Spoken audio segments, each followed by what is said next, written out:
नमस्कार। मैं आपका धर्मयुद्ध अपराधी।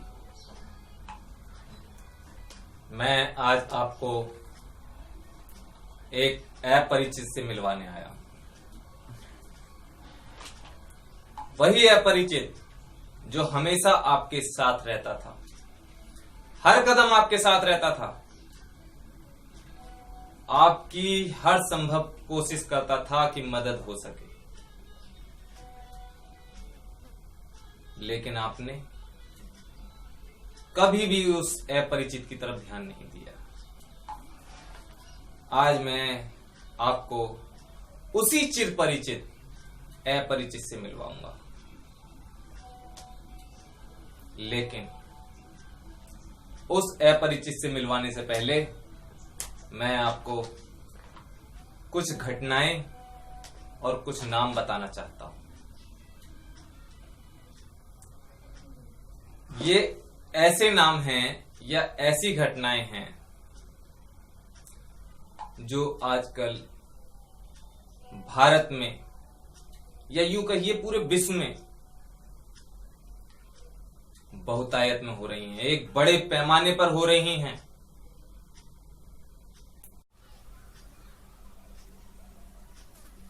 महाराष्ट्र के पंढरपुर में एक 17 साल के सावन राठौड़ नाम के युवक को सिर्फ हिंदू होने के कारण जलाकर मार दिया जाता है, सरेआम। इंद्रजीत दत्ता की पश्चिम बंगाल में सिर्फ इसलिए हत्या कर दी जाती है क्योंकि उन्होंने मुहर्रम का चंदा देने से इनकार कर दिया था। रामपुर में एक 15 साल के बच्चे की गोली मारकर सिर्फ इसलिए हत्या कर दी जाती है क्योंकि एक हिंदू ने एक मुस्लिम चरागाह में अपनी गाय चराई थी। सर्वलाल मांझी, जी हां, सर्वलाल मांझी की हत्या सिर्फ इसलिए कर दी जाती है क्योंकि उसके सुअर का बच्चा मोहम्मद साकिब के बाड़े में चला गया था। गाजियाबाद के विक्रम जोशी की हत्या सिर्फ इसलिए कर दी जाती है क्योंकि उन्होंने अपनी भांजी के साथ जबरदस्ती और छेड़खानी करने वाले लोगों के खिलाफ पुलिस में कंप्लेंट दर्ज कराने की कोशिश करी थी। मेरठ के अब्दुल्लापुर में कांति प्रसाद जी की हत्या सिर्फ इसलिए कर दी जाती है क्योंकि वो भगवा वस्त्र पहनते थे, तिलक लगाते थे। दिल्ली में रतन लाल जी की हत्या सिर्फ इसलिए कर दी जाती है क्योंकि वो अपनी ड्यूटी पर मुस्तैद थे, वो पुलिस महकमे में थे। दिल्ली के ध्रुव त्यागी की हत्या सिर्फ इसलिए कर दी जाती है क्योंकि उन्होंने अपनी आंखों के सामने अपनी बेटी के साथ की जा रही छेड़खानी का विरोध किया था। झारखंड की गीता देवी के साथ छेड़खानी की जाती है और विरोध करने पर जानलेवा हमला किया जाता है। हिंदुओं, लिस्ट और भी बड़ी है, जैसे कि दिल्ली के पंकज नारंग, अंकित सक्सेना, कासगंज के चंदन गुप्ता, भोजपुर में विश्वेश्वर ओझा, कर्नाटक में प्रशांत पुजारी, आगरा में हिंदू दलित नेता अरुण कुमार की हत्या।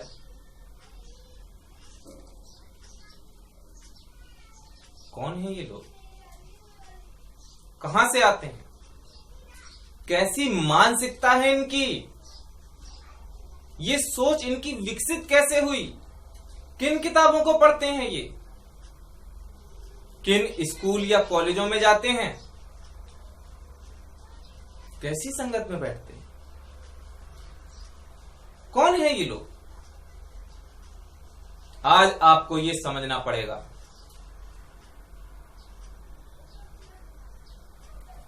बहुत खतरनाक हैं ये लोग,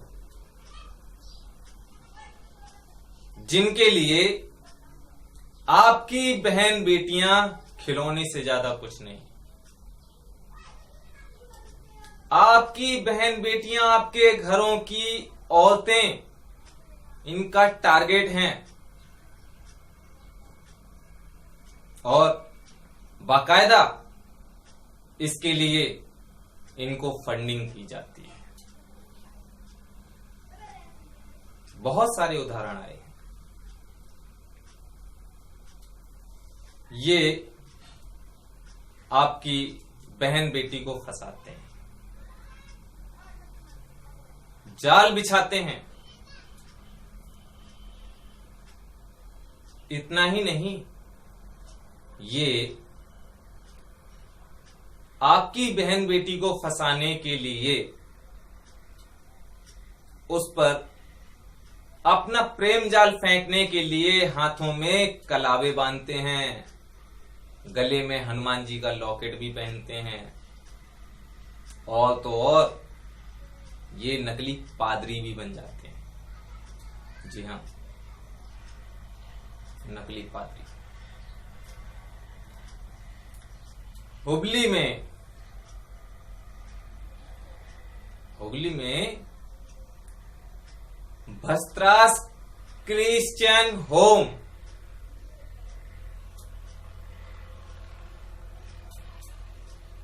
इन मजहबी उन्मादियों ने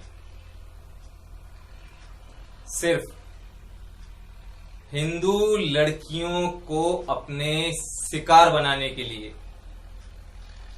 खोल रखा था, और उनका नाम था नूर इस्लाम और साइमन इस्लाम। क्रिश्चियन भी बन गए ये लोग। जितना आप सोच सकते हैं उससे भी घटिया हरकत ये कर सकते हैं, और ये तो मैंने कुछ ही नाम गिनाए हैं, लिस्ट तो बहुत लंबी है।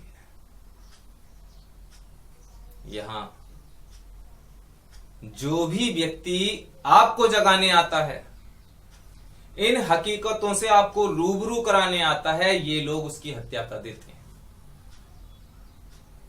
क्यों? क्योंकि आपकी पुस्तकें, हिंदुओं, आपकी पुस्तकें कहती हैं वसुधैव कुटुंबकम, सारा संसार एक परिवार है, लेकिन इनकी पुस्तकें नहीं कहती। एक मजहबी किताब है कुरान, उसकी सूरा 9 आयत 5 कहती है कि काफिरों को, मुशरिकों को, मुशरिक समझते हैं आप? मुशरिक का मतलब होता है बहुदेववादी लोग, यानी कि जो बहुत से देवताओं को पूजते हो। कौन पूजता है? आप पूजते हैं।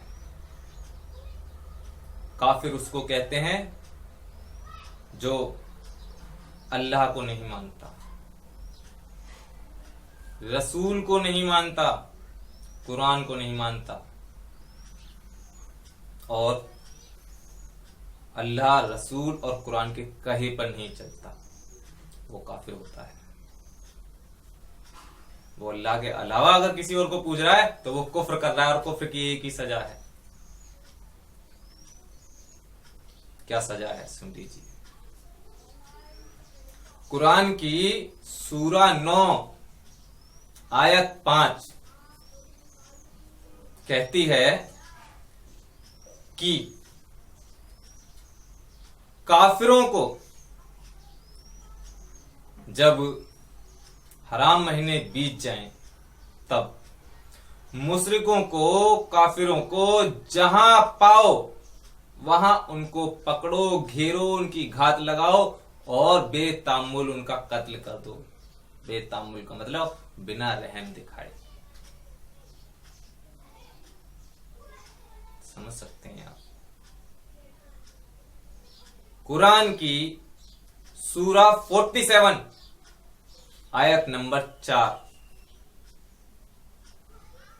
यहीं तक नहीं रुकी, इससे 2 कदम आगे बढ़कर के और बताती है कि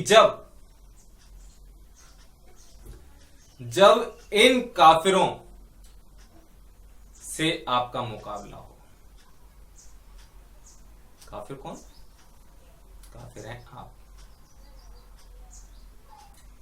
कुरान की सूरा 47 आयत नंबर 4 बताती है कि जब इन काफिरों से तुम्हारी मुठभेड़ हो तो सबसे पहले इनकी गर्दनें मारना। समझ रहे हैं? गर्दनें। और आप अपनी गर्दनें कटवाने के लिए घूम रहे हैं। आप कहते हैं हम इन सब बातों में नहीं पड़ते, हमें तो भैया अपना कमाना है, खाना है, अपने बच्चे पालने। क्या मुझे नहीं पालने? या मेरे जैसे हजारों लोगों को नहीं पालने? क्यों आपको जगाने के लिए आ जाते हैं हम लोग? क्योंकि हमें ये अपनी आंखों से होता हुआ दिखता है, और जिसको दिख रहा होता है उसी की जिम्मेदारी होती है कि वो अगले को बताए। ये मैं अपनी जिम्मेदारी समझकर आपको बता रहा हूं। इसीलिए आज आपको आपके अपरिचित से मिलवा रहा हूं।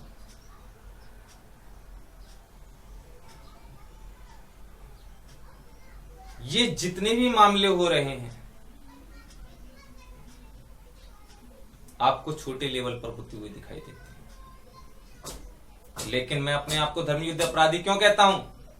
क्योंकि मेरे बाप दादों ने इसी धर्मयुद्ध में मुझे लगाया था कि अपने धर्म की, अपने राष्ट्र की, अपने लोगों की रक्षा करो, सुरक्षा करो।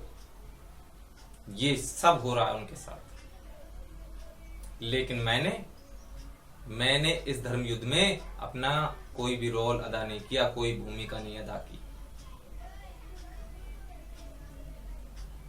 उनके टाइम पे छोटे लेवल पर होता होगा, आज हमारे टाइम पे बड़े लेवल पर हो रहा है।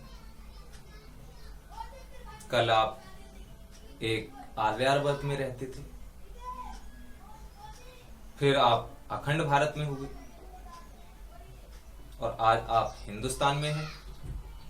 कल को कहां जाएंगे? साफ होना चाहते हैं? कोई देश है आपका जहां आप चले जाएंगे? 57 इस्लामिक कंट्रीज हैं। हिंदुओं के लिए कौन सा देश है, कौन सा राष्ट्र है? केवल एक, जहां आप खड़े हैं, हिंदुस्तान। लेकिन वो भी सेक्युलर कंट्री घोषित है, हिंदू राष्ट्र नहीं है। इसीलिए ये सारी साजिशें हो रही हैं, और इसीलिए मैं आपको ये समझाने आया हूं, आपको उस अपरिचित से मिलवाने के लिए आया हूं कि अगर इन सब घटनाओं को रोकना है, इस मानसिकता को खत्म करना है, कैसे खत्म होगी? जब ये घटनाएं होती हैं तो वो कौन लोग हैं जो इनके कंधे से कंधा मिलाकर खड़े हो जाते हैं इनके बचाव के लिए? कोर्ट में खड़े हो जाते हैं वकील बन करके इनके बचाव के लिए, मीडिया में खड़े हो जाते हैं ऐसे हत्यारों के साथ में, इनके बचाव में। किस पर भरोसा करेंगे आप? मीडिया पर, कानून पर, कोर्टों पर? याद रखिए, इन कोर्टों में फकरुद्दीन जैसे लोग भी बैठे हुए हैं।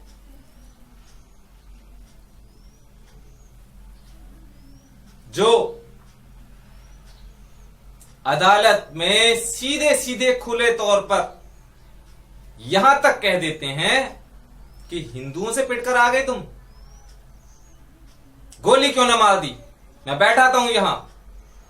ये शब्द मेरे नहीं है, ये जज फखरुद्दीन जी के हैं, जो कि चरखी दादरी में अदालत में रहते हैं।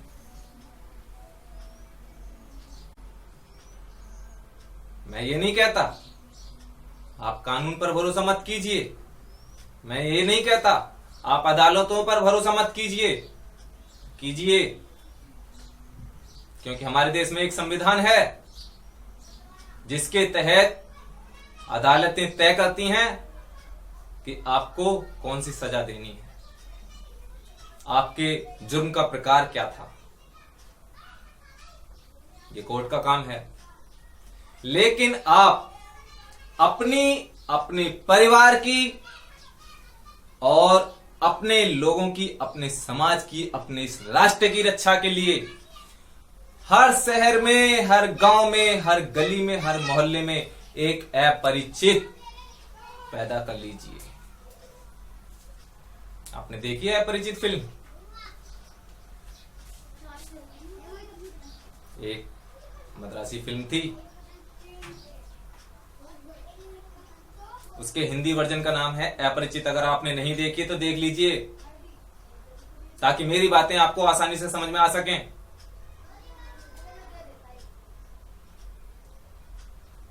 उसमें जो किरदार होता है अपरिचित, वो इसी सिस्टम से बहुत ज्यादा प्रताड़ित होता है और फिर डॉक्टरों की नजर में उसमें मल्टी पर्सनैलिटी डिसऑर्डर हो जाता है और वो उस फिल्म के अनुसार, गरुड़ पुराण के अनुसार, लोगों को उनके किए कर्म की सजा देने लगता है। मुझे नहीं पता कि गरुड़ पुराण में क्या लिखा हुआ है, लेकिन जैसा उस मूवी में बताया गया है मैं वैसा आपको बता रहा हूं। वो लोगों को किए की सजा देने लगता है। पुलिस को उसको भी पकड़ती है, अदालत में भी पेश किया जाता है। आप भी हर शहर में, हर गांव में, हर मोहल्ले में, हर गली में अपना अपना एक एक अपरिचित पैदा कीजिए।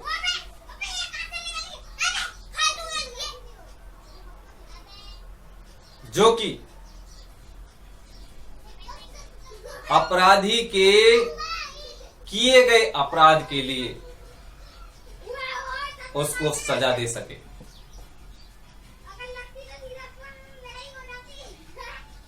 क्योंकि जिस अपराध के लिए उसी प्रकार की सजा अगर नहीं मिलती है, तो जो प्रताड़ित हुआ है वो प्रताड़ित ही रह जाता है। वो ये कभी नहीं कह पाता कि हां हमें न्याय मिल गया। आप अपना एक अपरिचित खड़ा कीजिए। वो मैं भी हो सकता हूं, आप भी हो सकते हैं, कोई भी हो सकता है। अपरिचित आएगा, अपराधी को उसके किए की सजा देगा और फिर गुम हो जाएगा। उस अपरिचित ने अपराध किया था या नहीं किया था, ये डिसाइड तो कोर्ट करेगी, आप नहीं करेंगे। आप तो सिर्फ अपनी आत्मरक्षा में सबल बनिए। अपनी आत्मरक्षा के लिए हर शहर में, हर गांव में, हर गली में, हर मोहल्ले में एक अपरिचित पैदा कीजिए। क्योंकि जब तक अपराधी के दिलों में डर नहीं होगा तब तक ये अपराध खत्म नहीं होगा।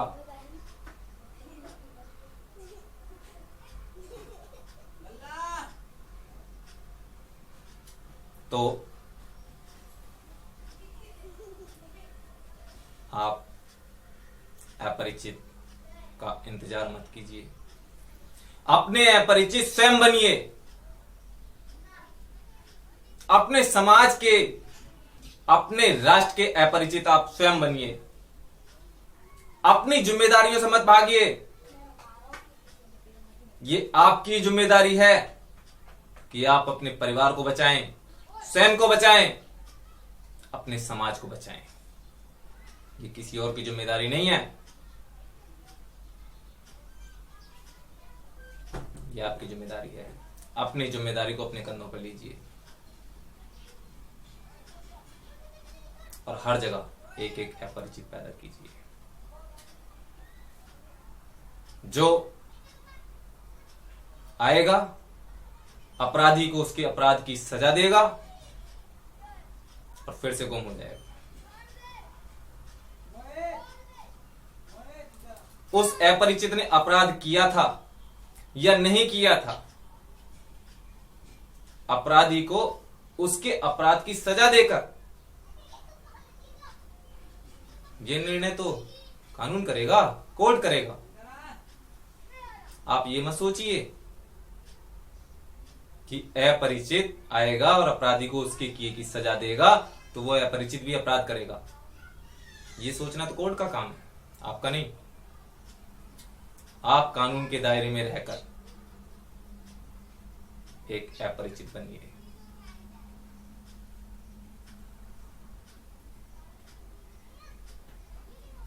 याद रखिए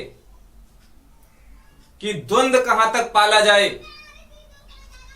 द्वंद्व कहां तक पाला जाए, युद्ध कहां तक टाला जाए। तू भी है तेजा का वंशज, फेंक जहां तक भाला जाए।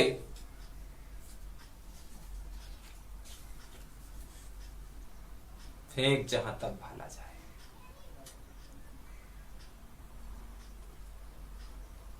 अब आगे मुझे आपसे कुछ नहीं कहना। धन्यवाद, नमस्कार।